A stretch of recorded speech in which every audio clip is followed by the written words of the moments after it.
Allah itu dekat dengan orang-orang yang sabar. Allah itu dekat.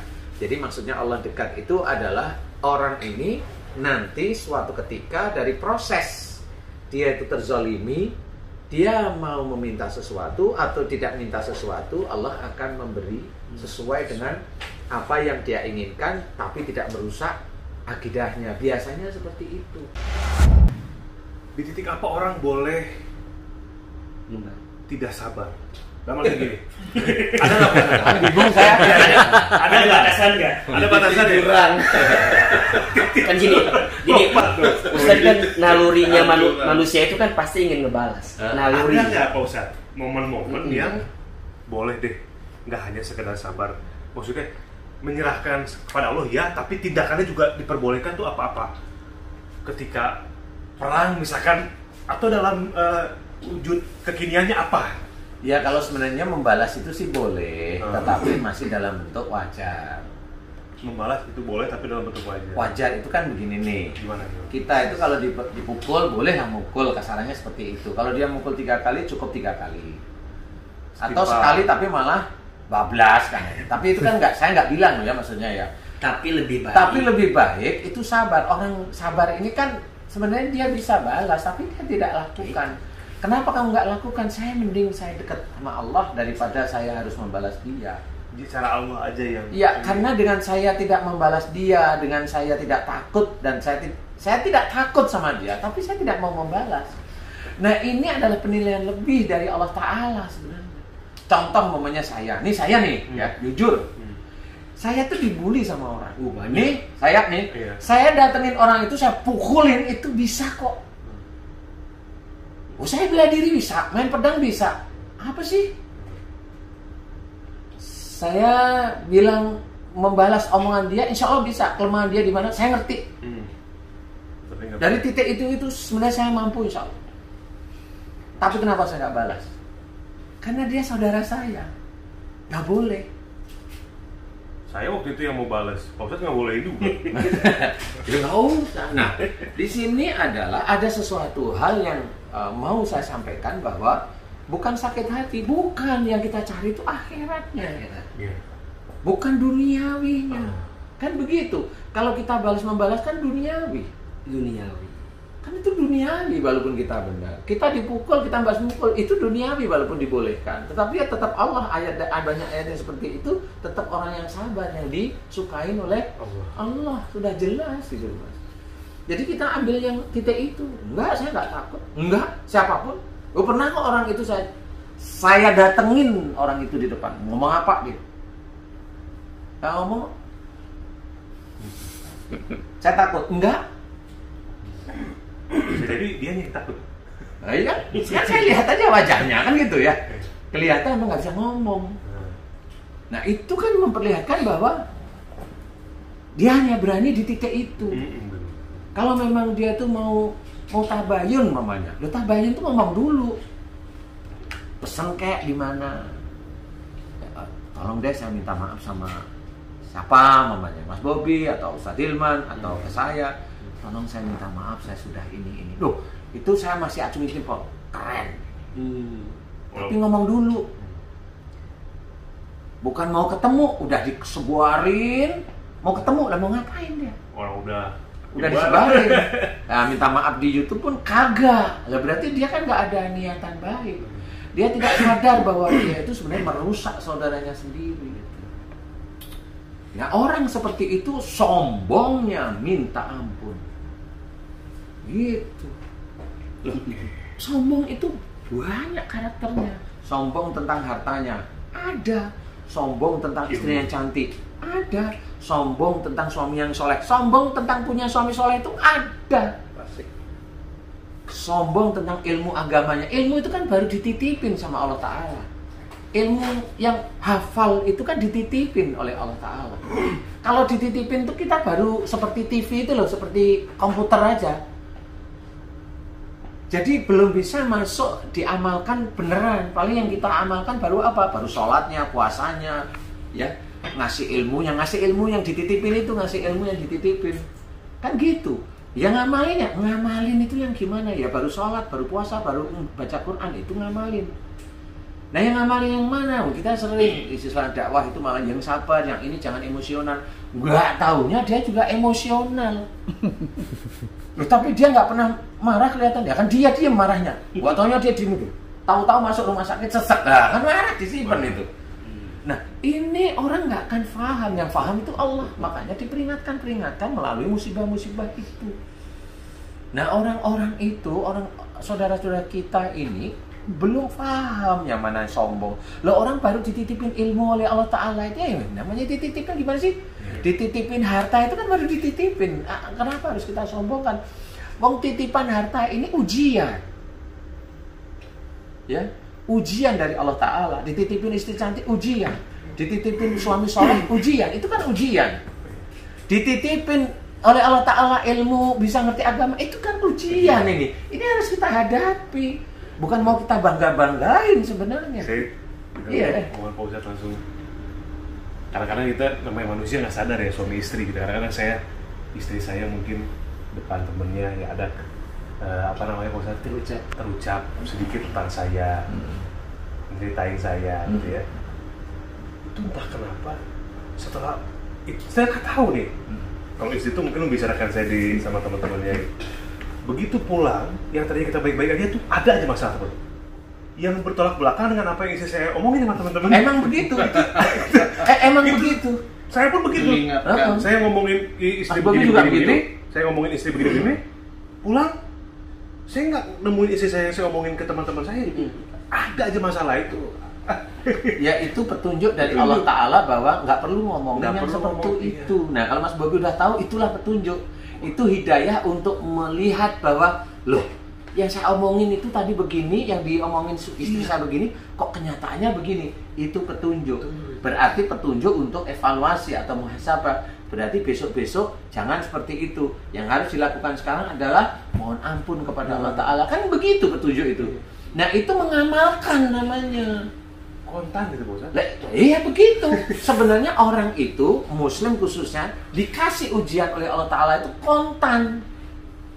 Cuma orang itu Muslim, saya bilang orang Muslim tidak akan pernah bisa menilai bahwa apa yang terjadi di sekitarnya itu ujian. Orang Muslim, orang yang tahu agama itu nggak ngerti kalau di sekitarnya itu ujian. Contoh ngomongnya kita nih Mas Bobi atau saya punya grup nih, grup-grup agama nih. Kan kalau udah ada masalah itu kan ada grup ini. Kan gitu nih. Nah ada grup yang grup sini, wah jelek-jelekin yang grup sini juga jelek. Akhirnya kan berantem di grup. Kan ada juga orang yang nggak komen di grup tersebut, grup agama tersebut, tiba-tiba keluar. Wah taunya dia jengkel juga sebenarnya, walaupun nggak komen. Diam keluar. Diam marah. Beberapa hari kemudian baru dia sesak napas, masuk rumah sakit. Loh, ini kan teman satu grup. Loh, ini sama. Kelihatannya sih dia nggak tahu. Oh marah berarti masalah kemarin kita ribut. Nah kalau memang kita itu begitu, ini ujian di grup ini saling hujat. Ini ujian bagi yang mendengar. Panggil, jangan berantem toh. Nah itu malah bagus ya, cukup itu kasih tahu. Tapi kalau masih seliuran begitu, udah biarin aja, cengar-cengir aja kita. Ini orang, walaupun ini grup agama kita nih, grup apa namanya? Grup Islami lah, grup Islam ya yang.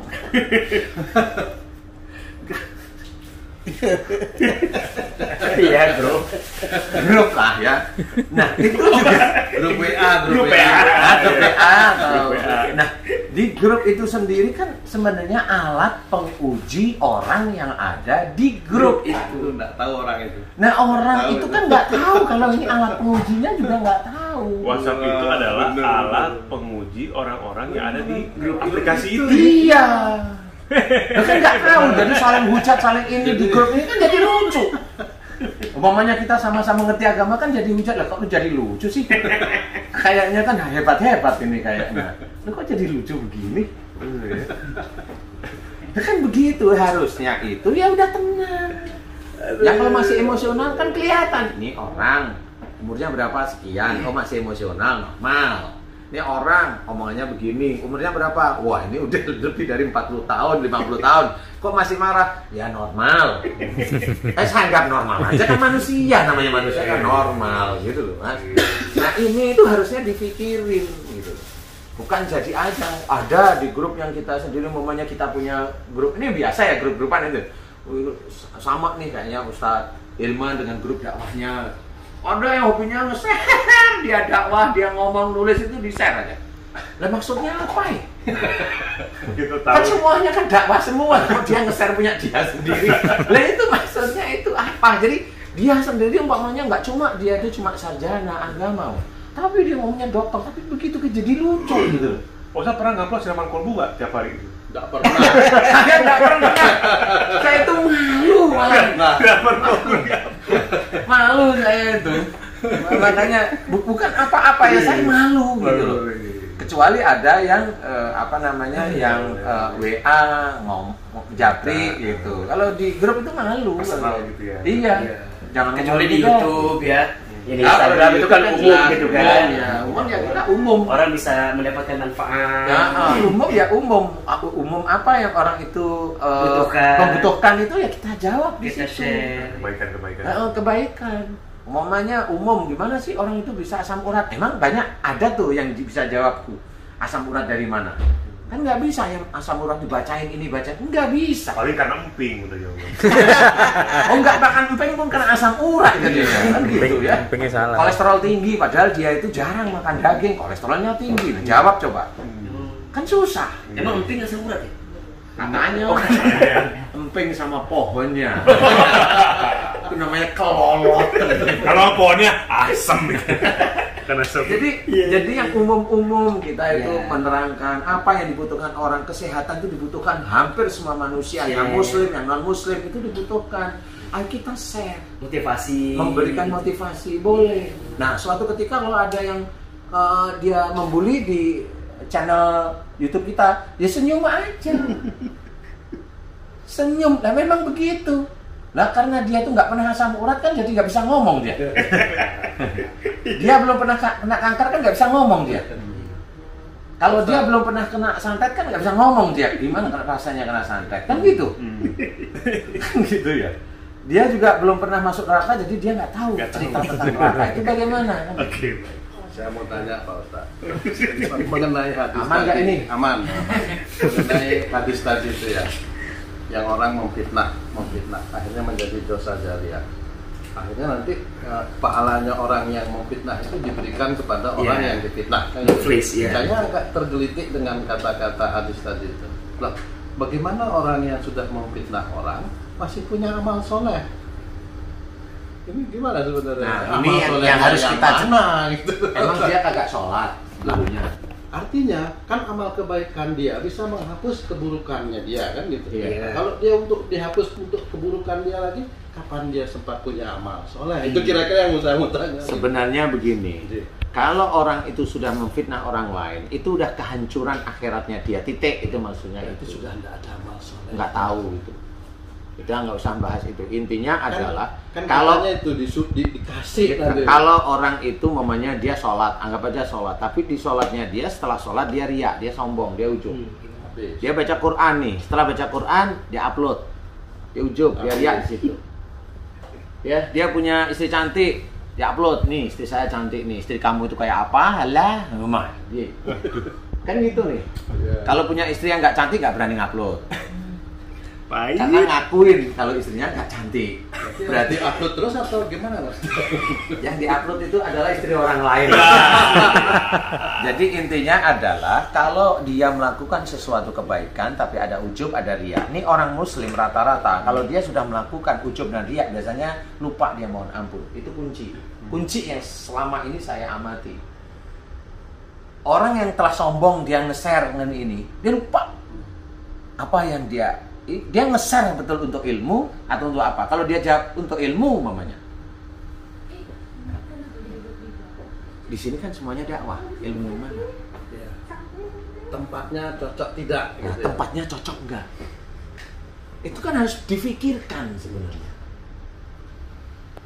Atau dia berpikiran bahwa saya lebih tinggi dari teman-teman saya, itu kan nggak tahu nih. Nah itu ujub, riya itu di titik itu, atau bahkan sombong itu di titik-titik itu. Orang nggak akan tahu, yang tahu siapa? Allah. Tapi dengan gaya seperti itu, orang itu sudah bisa berpikir bahwa ini orang ada agak yang nggak beres nih kayaknya. Dia merasa bahwa dirinya itu pernah ini itu jadi lebih hebat daripada yang lainnya. Padahal hebat itu bukan pernah ini. Hebat itu bisa nggak kamu itu melakukan sesuatu kebaikan di mana tangan yang satunya itu nggak tahu. Itu aja cukup kok sudah. Kalau ini bukan tangan satunya, tangan orang lain tahu malahan. Tangan sekampung. Telapak ini tahu orang gitu. Tangan istri orang lain tahu. Nah, kamu kalau ini. Jadi itu juga harus dipikirkan. Kita, nah ini kita aja ya, kita nih. Kita itu nih kadang-kadang kalau sudah sering masuk TV, itu di dalam hati dan pikiran pingin sekali cerita kalau kita itu merasa terkenal, walaupun cerita kita itu tidak saya sudah terkenal lu, enggak gitu. Itu kan ujub itu sebenarnya. Mau ngomong aja udah. Itu harusnya istighfar. Dan gayanya Allah pada waktu kita mau ngomong, itu ada yang lain mau ngomong nih, kita mau di TV nih, ada orang lain ngotong nih. Berarti itu petunjuk dari Allah, kita itu dihentikan, nggak boleh nerusin. Itu petunjuk Allah. Dan orang yang begitu itu kapan adanya? Gak tahu kalau itu dihalangi oleh Allah Ta'ala, jangan sebutkan. Itu aja petunjuk. Itu petunjuk dari Allah Ta'ala. Sebarkan ini penting. Dan orang itu jangan malah nanti dulu saya mau ngomong, malah begitu. Kamu jangan motong. Sering itu di TV begitu. Saya bilang itu TV ngapain, bikin rusak otak lama-lama. Berarti kalau ada debat yang sampai ribut itu berarti Allah tuh wallahu alam berkali-kali mengingatkan jangan. Iya. Saling bungkam. Lah ya itu ya TV-nya, ya orangnya, ya produsennya, ya eksekutif produsennya, ya sutradaranya, ya semuanya. Ya yang floor direkturnya, ya kameramennya, kena itu semua. Pasti ngomong asik tuh yang kemarin asik-asik. Nah, asik apanya? Apalagi saudara kita diadu situ, dan ngapain? Debat pintu masuknya setan ya. Nah, kata Rasulullah itu. Pintu keluar di mana? Ya kan pintu masuk ya kan? Ini kan pintu masuk Pak Haji. Sama kredit. Itu tahu loh Pak Haji. Pertanyaan saya, sering nonton apa enggak Pak Haji? Malah ketawa kencang ya Pak. Sering kalau pintu samping. Enggak, kalau Pak Haji Hasan bukan sering nonton, saya sering nguping. Di balik pintu. Jadi inilah yang harus kita sadari, bahwa petunjuk ujian Allah itu ada di sekitar kita dan orang itu nggak tahu. Semua orang itu pengen benar aja, di manusia, di depan TV, di YouTube, pinginnya benar. Jarang yang karena Allah Ta'ala. Jarang sekali karena Allah Ta'ala. Kalau dia pun mendalil pun itu akan menyerang saudaranya yang lain. Lah ngapain menyerang kalau memang dia itu dalilnya sudah benar-benar menyerang? Kalau dia memang mau duduk di situ, duduk aja, diam aja Pak. Menurut Bapak gimana? Menurut saya lebih baik diam aja kan, dari tadi ribut aja kan gitu. Biarin aja, loh Bapak kan diundang di sini. Biarin aja, saya jadi penonton kan nggak apa-apa. Saya nggak mau masuk neraka gara-gara ribut dengan saudara saya sendiri. Jawab aja begitu. Dia itu belum ada ya ngomong begitu ya. Saya kan takut juga masuk neraka. Emang antum masuk neraka? Mau? Pasti jawabnya nggak mau. Ngapain debat di sini? Nah ini maksudnya itu mengingatkan. Makanya saling debat dengan satu saudara itu kalau bisa jangan. Tutupilah aib saudaramu sendiri. Masa kayak makan bangkai saudara? Itu sebenarnya. Iya. Itulah yang aplikasi mengamalkan ayat demi ayat itu ya begitu. Walaupun dia hebat tapi dia nyerocos ya. Dia kan hanya hafal di sini, aplikasinya nggak ngerti. Dia hanya merasa benar dengan ilmunya. Ilmu itu baru dititipin Allah, belum yang lillahi ta'alanya. Lillahi ta'ala itu banyak hukum yang harus dikerjakan. menutupi aib saudaranya, tidak mau berantem dengan saudara, kan banyak yang harus dikerjakan. Nah, itulah salah satu yang harus kita ketahui, jangan sampai kita itu bentrok, apalagi sama seiman, itu malu lah kita itu ya. Yang paling suka itu dajjal. Iya, makanya saya nggak mau, karena sudah tahu kalau yang begitu-begitu yang suka itu dajjal. Saya nggak mau yang begitu. Kenapa? Saya nggak mau dimasukin anak buahnya dajjal juga. Ya harus dijaga yang begitu-begitu. Ya Allah. Alhamdulillah nih Pak Ustadz. Mudah-mudahan lewat obrolan ini banyak orang bisa memahami arti yang terzolimi dengan yang Cari untung dari Terzolimi. dia ingin dizalimi, kan beda ya. Itu satu. Kedua, klarifikasi yang tadi seperti apa. Kayak mamanya dia menzalimi dirinya sendiri. Contoh nih, mamanya, Mas Bobi ngapain nge-vlog sama saya, sama monyet mamanya, atau sama kerbau? Nah, saya ngomong bahwa saya itu kerbau. Kan biar yang nonton banyak. Tahu nggak kalau pada waktu saya bilang monyet, kerbau, sapi itu, berarti saya itu nyalain Allah sebenarnya itu. Sadar nggak orang yang begitu? Ada yang gitu Pak Ustaz. Nggak tahu juga saya. Saya hanya kesulitan. Kan tanya Pak Ustaz. Ya siapa tahu ada kan nggak tahu. Kan gampang dipancing gitu. Kirain udah larut gitu ya. Memang yang sebelah sana mancingnya luar biasa. Pancingnya. Di sini ada begitu. Jadi nggak boleh juga kita itu mamanya itu ada bapakmu lewat tuh. Celingak nggak tahu memang ada hewan. Kan nggak boleh juga yang begitu. Walaupun itu bercanda juga Walaupun jangan itu lah ya. bercanda ya nggak boleh yang begitu. Loh berarti dia itu dolim kepada Allah Ta'ala, udah bukan kepada kita lagi. Allah itu pencipta makhluk yang paling sempurna. Masih ada orang saudara-saudara kita itu mulutnya itu nggak pernah dijaga. Kenapa nggak bisa dijaga? Karena dia nggak pernah ngamal-ngamalin yang ada dalam Quran, apa kebesaran Allah, apa kekuasaan Allah. Allah menciptakan seperti apa dengan sempurna. Saya bilang ada anak dilahirkan cacat sampai gedenya cacat, itu sempurna. Kalau saya tetap bilang, itu sempurna di mata saya. Ya kan cacat, itu kan di mata manusia. Kamu yang bilang cacat, itu sempurna. Nah, kok bisa Ustaz bilang sempurna? Nah, ini baru nih saya ngomong. Karena orang cacat, anak dilahirkan oleh orang tuanya sehingga Allah memberikan cacatnya dari anggota tubuhnya. Itu berarti sebagai ujian orang tuanya, ada orang tuanya yang salah sebenarnya di hadapan Allah Ta'ala. Nah, dengan adanya orang tuanya salah, dilahirkan, diizinkan oleh Allah Ta'ala seperti itu, Allah mengingatkan, itu ujianmu karena dulu kamu pernah mendolimi orang tuamu sendiri. Itulah rasa sayangnya Allah terhadap orang tua yang punya anak yang diizinkan oleh Allah Ta'ala cacat. Sempurna kalau saya bilang. Selama dia sabar menerima itu. Selama dia sabar, karena pada waktu dia ngejek orang tuanya juga dia nggak pernah sabar. Berani aja dia. Ini orang nggak pernah dibahas, emang nggak pernah ada yang dibahas. Padahal itu sempurna, saya bilang itu sempurna dari Allah Ta'ala.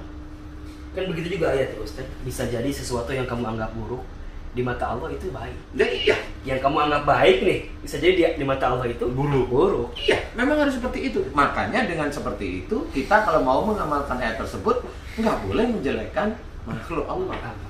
Apapun. Ujian, skenario hidup, apapun. Iya, nggak boleh.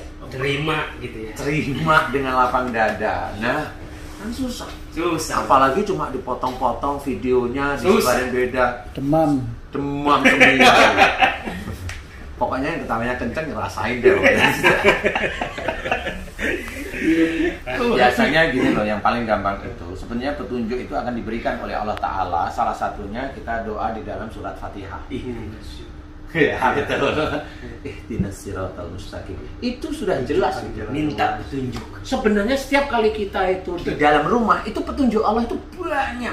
Walaupun dalam rumah. Dalam rumah itu banyak, kayak Mas Bobi ngomongin istri tentang begini tadi, istri ngomongin Mas Bobi tentang nggak taunya, nah itu kan petunjuk sebenarnya. Tapi bagi orang-orang Muslim nggak ngerti.